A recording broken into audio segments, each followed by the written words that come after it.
Последние новости из Туркменистана. Читайте нас в Телеграме и не забудьте подписаться. Нравится то, что мы делаем? Поддержите нашу работу. 15 июля на нефтяной платформе ЛАМ-28 в туркменской акватории Каспийского моря произошел пожар. Об этом сообщили два источника Turkmen News. Оператором буровой платформы является компания Dragon Oil. В результате пожара около 20 человек получили ожоги, однако всех успели оперативно эвакуировать. О причине возгорания ничего не известно, в настоящее время идет следствие. Turkmen News направил письменный запрос в туркменский офис Dragon Oil и в компанию ENOC в Дубае. Она является владельцем Dragon Oil, однако пока ответа не последовало.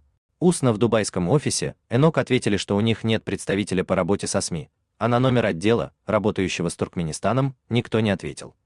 Мы хотели узнать о причинах пожара, жертвах и нанесенном ущербе. Официальные СМИ об инциденте не сообщили. Dragon Oil зарегистрирована в Ирландии, а ее штаб-квартира расположена в Объединенных Арабских Эмиратах. Каспийский шельф Туркменистана – основное направление работы компании. Как правило, прессе становится известно лишь о тех ЧП на нефтяных платформах в Каспийском море, которые связаны с азербайджанскими нефтедобытчиками.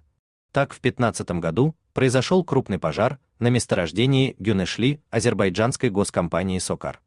Тогда из 63 рабочих, находившихся на платформе, погибли 15, а 17 пропали без вести. О чрезвычайных происшествиях в нефтеперерабатывающей отрасли Туркменистана порой все-таки тоже становится известно. Так, в 2014 году источники Turkmen News сообщили о том, что 23-летний оператор нефтегазодобывающего предприятия «Хазарнефть» провалился в резервуар высотой с трехэтажный дом. Емкость, построенная еще в советские времена, прогнила и провалилась, когда работник осуществлял замеры.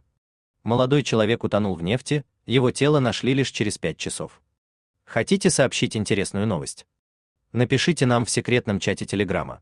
Мы никогда не раскрываем свои источники и гарантируем полную анонимность.